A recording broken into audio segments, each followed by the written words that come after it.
हिम्मत ना हारे क्योंकि कुछ समस्या है। किसी ने कुछ कहा इसलिए हिम्मत ना हारे। किसी ने आपको परेशान किया इसलिए हिम्मत ना हारे। हिम्मत ना हारे क्योंकि परिस्थितियां सही नहीं है, क्योंकि इसमें से जाने के बाद आप स्थापित होंगे, बलवान होंगे, स्थिर होंगे, आप विजयी होंगे, आप जयवंत होंगे। इसमें से जाना होगा। प्रभु को मौका दे कि आपको परिपक्व करे, आपको स्थिर करे, बलवंत दे, स्थिर करे, क्योंकि यदि आप इच्छा रखकर आज्ञाकारी हो तो उत्तम खाएंगे। How lovely on the mountains are the feet of death that bring good news,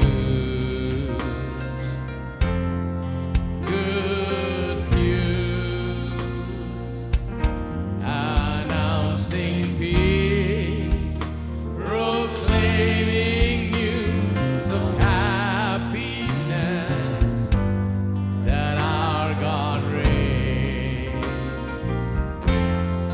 Our God reigns. Our God reigns. Our God reigns. Our God reigns. Our God reigns. Our God reigns. Our God reigns. Our God reigns. Our God reigns.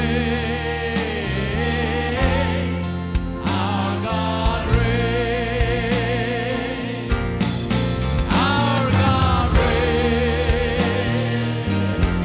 Our God reigns. Our God reigns. Our God reigns. Our God reigns. Our God reigns. Our God reigns. Our God reigns. Our God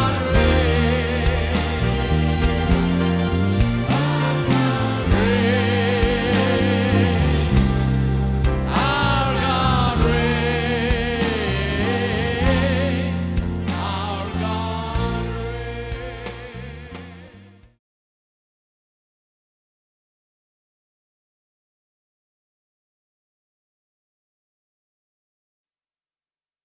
उत्पत्ति अध्याय 26 वचन 26। ये सच में हुआ, इसे देखिए। वो जलन रखने लगे। वचन 26 देखिए। तब अबीमेलेक अपने मंत्री अहुज्जत और अपने सेनापति पिकोल को संग लेकर गरार से उसके पास गया। इसहाक ने उससे कहा, अब मेरे पास क्यों आए हो? ये राजा अपने दोस्तों के साथ जाता है।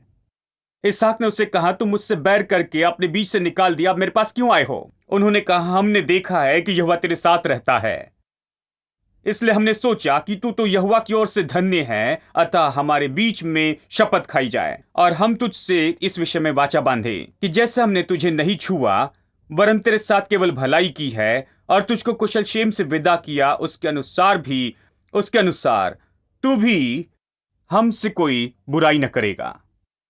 देखिए उन्होंने क्या कहा। वचन 28 में उन्होंने कहा कि हमने देखा है कि प्रभु तेरे संग है। वचन 29 में कहते हैं, हम जानते हैं प्रभु ने तुझे आशीष दी। उनको कैसे पता चला कि इसहाक के साथ प्रभु है? वो कैसे जानते थे कि ये प्रभु से आशीष पाया है? वो कैसे देख सकते हैं कि भक्तिहीन लोग थे, प्रभु की बातों को नहीं समझ सकते थे? उन्होंने कैसे देखा कि प्रभु इसहाक के साथ था? वो कैसे कह सकते थे कि वो आशीषित है? आत्मिक आशीषों के द्वारा नहीं, उन्होंने उसके जीवन की आशीषों को देखा भौतिक रूप में। उन्होंने सच्चाई देखी कि वो इसे कर रहा है और वो जो भी छूता अच्छा होता है, वो जो भी काम करता है उससे 100 गुना फल मिलता है और वो प्रतिदिन महान और महान होते जा रहा है।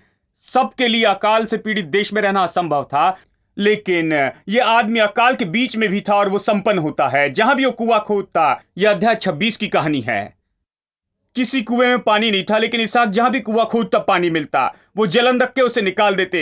वो दूसरी जगह जाता, कुआं खोदता और पानी मिलता। वो वहां से भी उसे निकाल देते। वो तीसरी जगह जाकर कुआं खोदता और पानी मिलता। वहां पानी होता है। जहां भी उसने कुआं खोदा वहां पर पानी था।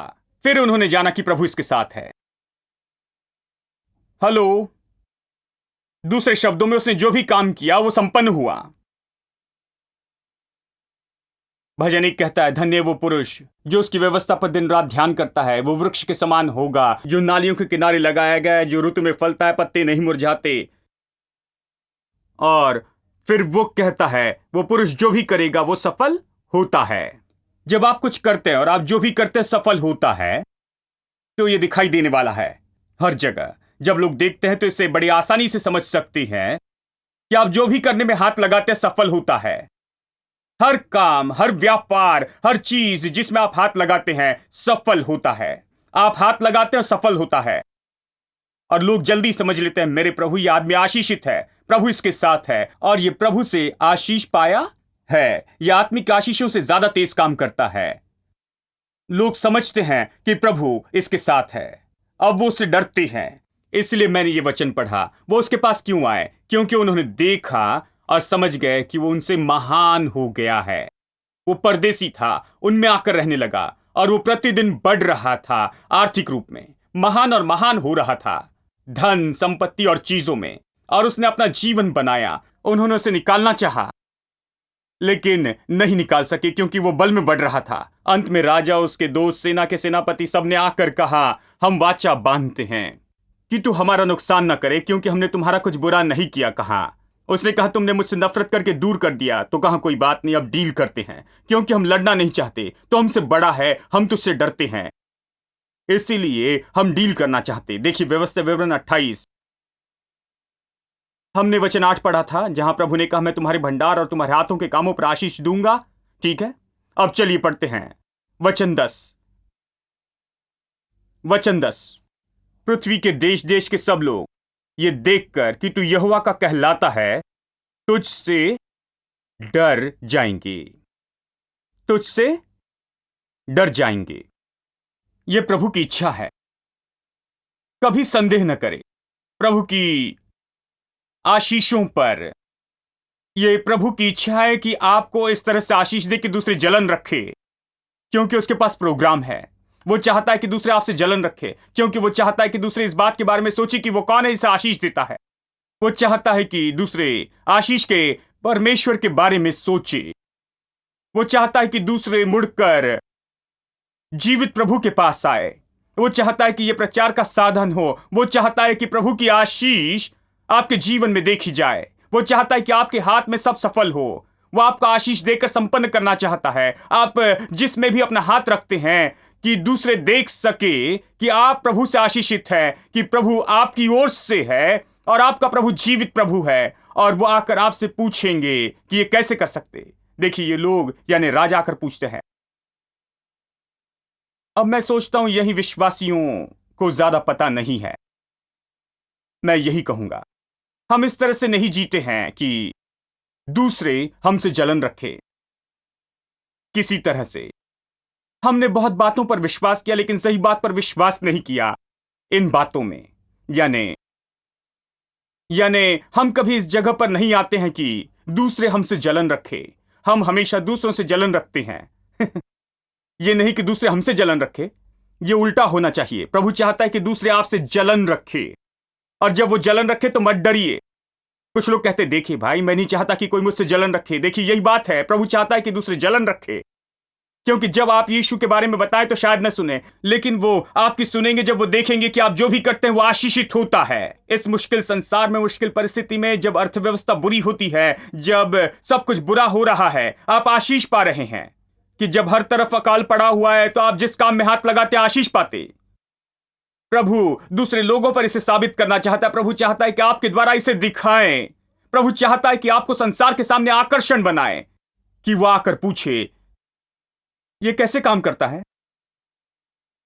जानते हैं, एक भाई ने मुझसे पूछा, यानी आपके बहुत से कनेक्शंस होंगे, है ना? मैंने कहा, मेरे बहुत से कनेक्शंस हैं भाई, आप जो सोचते हैं उससे भी बहुत ज्यादा हैं। बड़े बड़े कनेक्शंस हैं। मैं ऊपर वहां से जुड़ा हूं। हर समय मेरे बहुत बड़े कनेक्शंस हैं। उन्होंने कहा आपके लिए सब कुछ करना आसान है, तो आपके बड़े कनेक्शन होंगे, नहीं तो फिर आप ये नहीं कर सकते हैं। आप इस तरह के देश में ये कुछ नहीं कर सकते हैं क्योंकि आपके बड़े कनेक्शन होने चाहिए। पर देश से, यहां से, वहां से आपके कनेक्शन होंगे। जी हां, जरूर, बहुत ऊपर से हैं। वहां से, वहां ऊपर से मेरा सबसे बड़ा कनेक्शन है। कहते आप इसे कैसे करते? क्या कोई मैनुअल या किताब या ऐसे कुछ पूछते हैं जिससे हम सीख सकें और इसे हमारे लिए काम करने दें? मैंने कहा जी, एक किताब है। ये वो किताब है जिसका पालन करता हूं। ये वो किताब है जिससे मैंने सीखा है। ये अब्राहम, इसहाक और याकूब की कहानी। मैं वापस जाकर इसे देखते रहता हूं, हर समय देखते रहता हूं। मैंने ये सिद्धांत यही से सीखा है आशीष के बारे में। यही मैंने सीखा है कि मुझ पर बिल्कुल वही आशीष है, और इसीलिए यीशु क्रूस पर मरा कि मैं श्राप से आशीष में आ जाऊं, कि मुझे पूछ नहीं होना है, मैं सिर हो सकता हूं। मैं नीचे नहीं रहूंगा, मैं ऊपर रहूंगा। मैंने सीखा है, मैं जिसमें भी अपना हाथ लगाऊंगा वो आशीष पाएगा, क्योंकि प्रभु आशीष की आज्ञा देता है। जब प्रभु आशीष की आज्ञा देता है, 1 साल की कमाई 3 साल के लिए काफी होगी, और 30 साल के लिए भी। क्यों नहीं? मैं इन चीजों पर विश्वास करता हूं। मैं विश्वास करता हूं कि ऐसा है। कुछ लोग कहेंगे मैं इस पर विश्वास नहीं करना चाहता, मैं मरकर स्वर्ग में जाना चाहता हूं। जी अवश्य, कोई बात नहीं। स्वर्ग तो निश्चित है। स्वर्ग तो निश्चित बात है।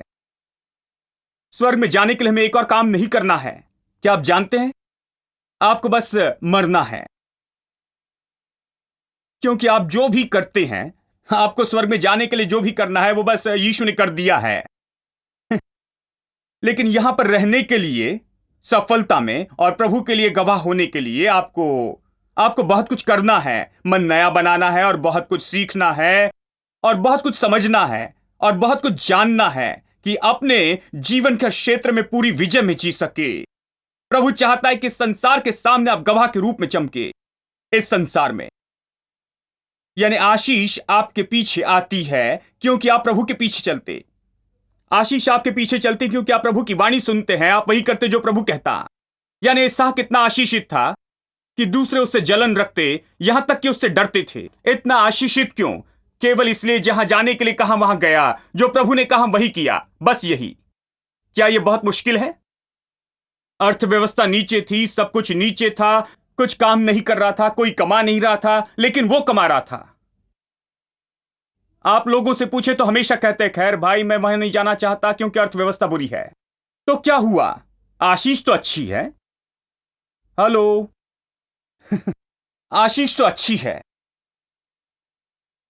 ओ, जानते हैं वहां किसी के पास पैसा नहीं भाई। खैर, लेकिन आशीष पैसा लाएगी। ये गरीब देश है भाई, तो खैर उसे अच्छी जगह बना सकते हैं यदि आप वहां पर रहें। वो आपके लिए गरीब जगह नहीं होगी, क्योंकि जहां प्रभु आपको भेजता है आप वहां संपन्न होगे। प्रभु आपको जहां भी भेजे वहां आप संपन्न होगे। इच्छा रखकर आज्ञाकारी, सब लोग कहे इच्छा रखकर आज्ञाकारी, तब आप देश की उत्तम उपज खाएंगे। लेकिन बहुत से लोग प्रभु को मौका नहीं देते हैं। देखिए, वो वहां नहीं जाते जहां प्रभु कहता है, प्रभु जो कहता है वो नहीं करते हैं, तो वो प्रभु को मौका नहीं देते हैं। देखिए, और फिर वो दुख उठाते हैं। फिर वो कहते हैं कि मेरे पास पैसा नहीं है, और फिर वो कहते हैं कि मैं यीशु के लिए दुख उठा रहा हूं। इन दिनों में बहुत दुखों से जा रहा हूं भाई, क्योंकि मैं यीशु के लिए दुख उठा रहा हूं। खैर, ये यीशु के लिए दुख उठाना नहीं, ये दुख यीशु ने क्रूस पर उठा लिया है। ये गरीबी है जो उसने आपके लिए क्रूस पर सह ली है। आपको गरीबी सहने की जरूरत नहीं। आप इच्छा रखकर आज्ञाकारी रहे तो देश की उत्तम उपज खाएंगे, उसने कहा। आप देश की उत्तम उपज क्यों नहीं खाते? बस इच्छा रखकर आज्ञाकारी हो। यदि आप इच्छा रखकर आज्ञाकारी ना हो तो देश की उत्तम उपज नहीं खाएंगे, नहीं खा सकते। जहां प्रभु कहता है वहीं पर जाए, प्रभु जो कहता है वही करे, तब आप सबसे उत्तम उपज खाएंगे। कोई बहाना नहीं।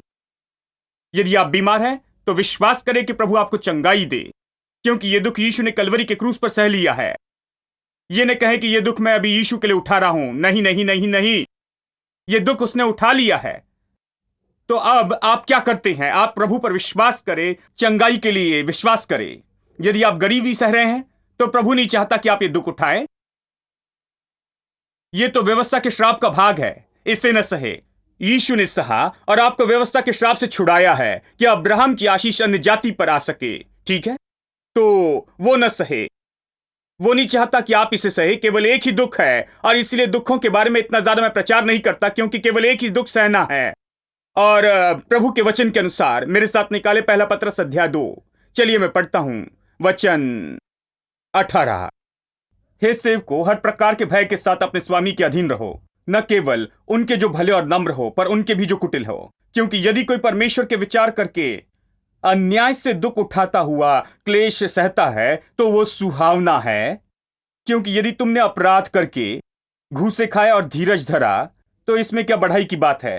पर यदि भला काम करके दुख उठाते और धीरज धरते हो तो ये परमेश्वर को भाता है। वो सेवकों से कहता है कि अपने स्वामी के अधीन रहो, सारे डर के साथ, केवल भले और अच्छे ही नहीं लेकिन कठोर के साथ भी।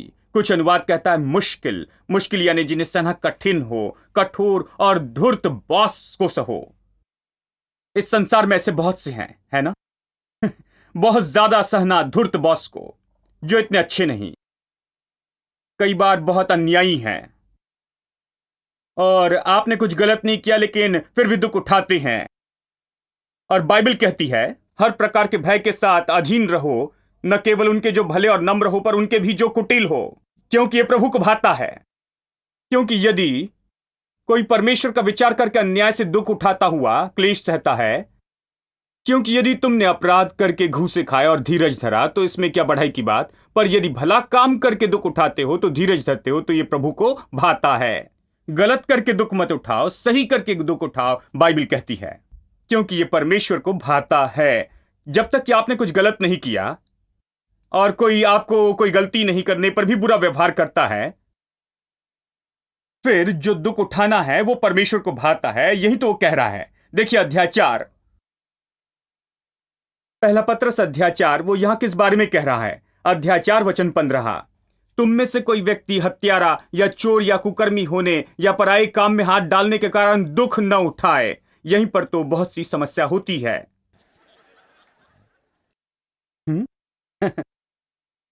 हम में से बहुत से लोग हत्यारे, चोर वगैरह नहीं हैं, लेकिन हम दुख उठाते हैं क्योंकि हम दूसरे लोगों के काम के बीच में आते हैं। इस तरह दुख उठाते हैं। इस तरह दुख न उठाओ, वो कहता है। इस तरह दुख उठाते हुए ये न कहे मैं यीशु के लिए दुख उठा रहा हूं भाई, नहीं, ऐसे काम न करें। और फिर वो कहता है यदि कोई विश्वासी के रूप में दुख उठाए। देखिए ये कह रहा है एक विश्वासी के होने के नाते दुख उठाते हैं। देखिए आप विश्वासी हैं और मसीह में आपके विश्वास के कारण कई बार आपको परेशान किया जाता, मसीह में आपके विश्वास के कारण आपसे नफरत की जाती, आपसे बुरा व्यवहार होता है, अन्याय से व्यवहार किया जाता, और ये सब यदि आप विश्वासी के नाते दुख उठाते हैं। ये कह रहा है उन दिनों में लोगों ने विश्वास के कारण दुख उठाया, जो विश्वासी थे, इसलिए बुरा व्यवहार किया गया कुछ केसेस में। तो वो उनसे कहता है यदि मसीह में तुम्हारे विश्वास के कारण तुम दुख उठा रहे हो, यदि विश्वासी के नाते दुख उठाते हो तो न शर्माएं। ऐसा व्यक्ति बिल्कुल न शर्माए, मसीह के लिए अपने दुखों से न शर्माए। लेकिन बात तो यह है कि वो प्रभु को महिमा दे।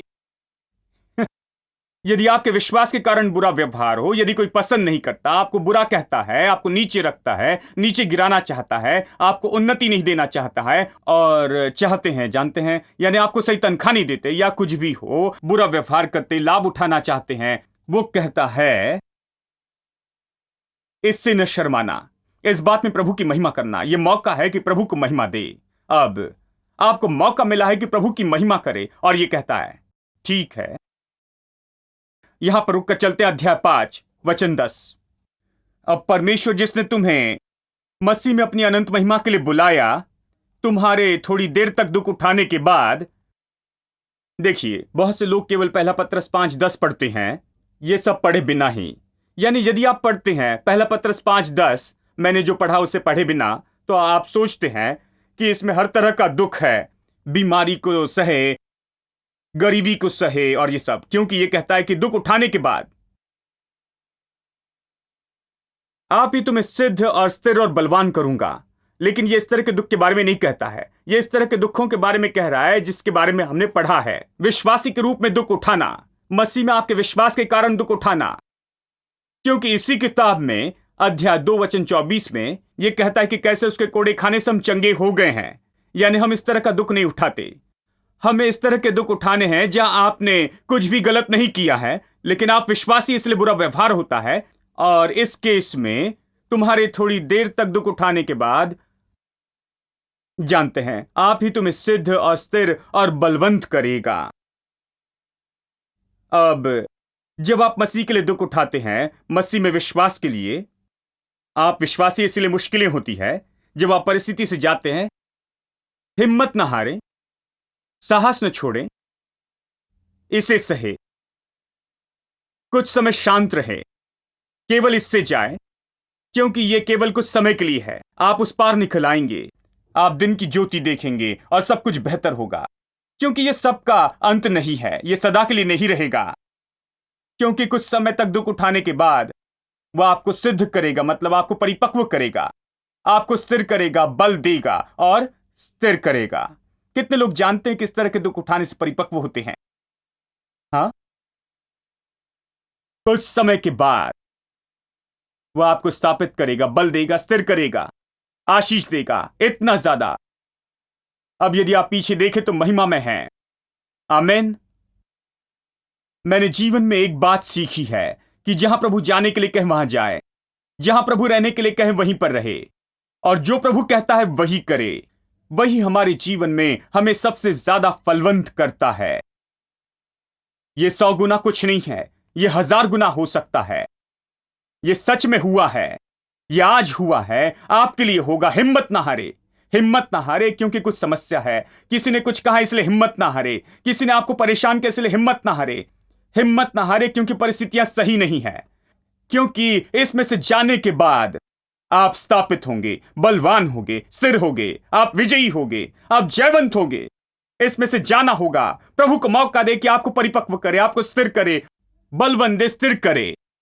क्योंकि यदि आप इच्छा रखकर आज्ञाकारी हो तो उत्तम खाएंगे। आमेन, हालेलुया। आइए हम खड़े हो जाएं।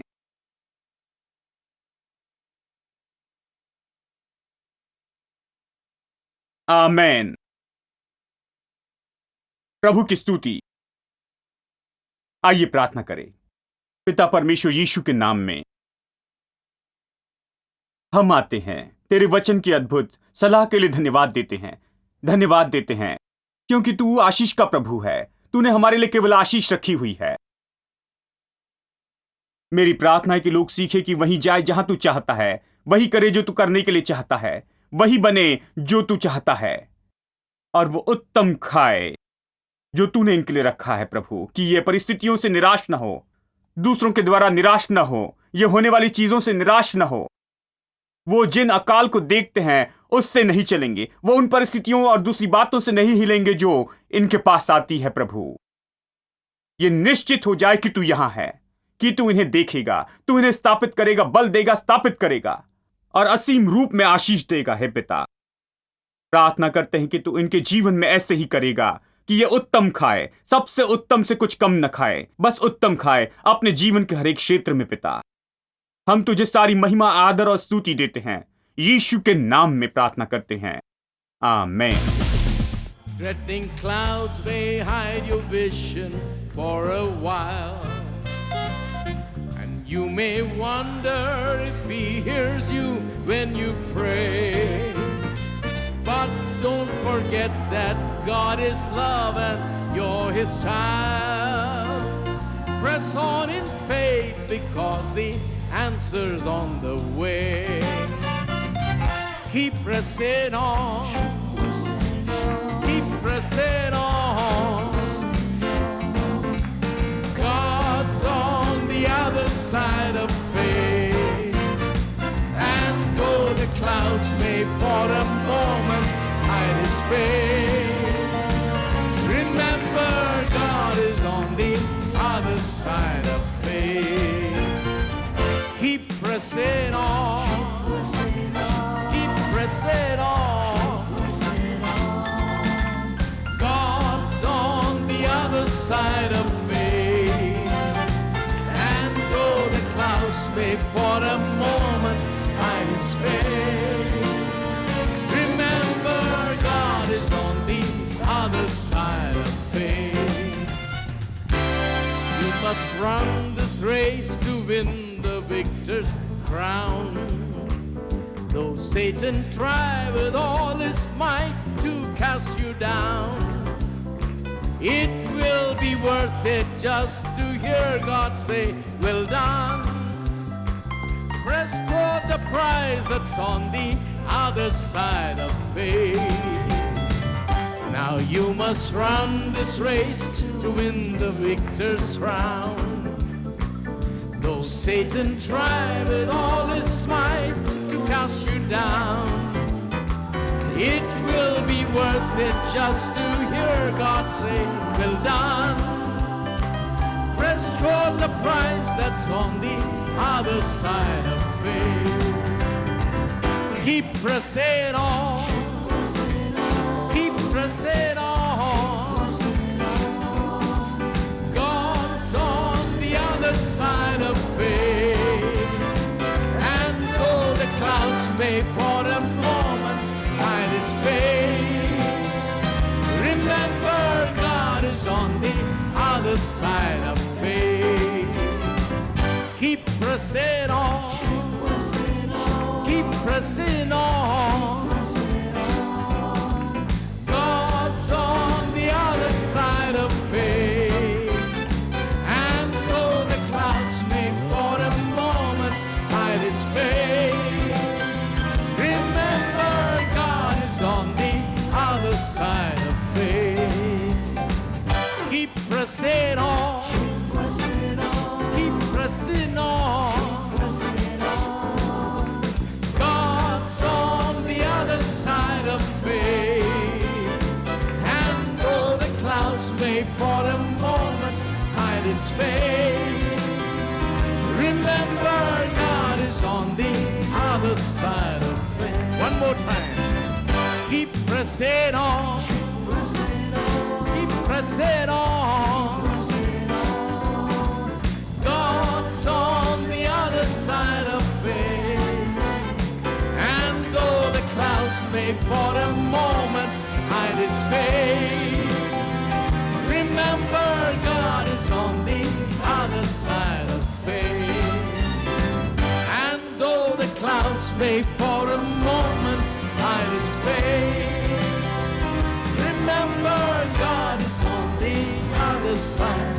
God is on the other side. God is on the other side of faith.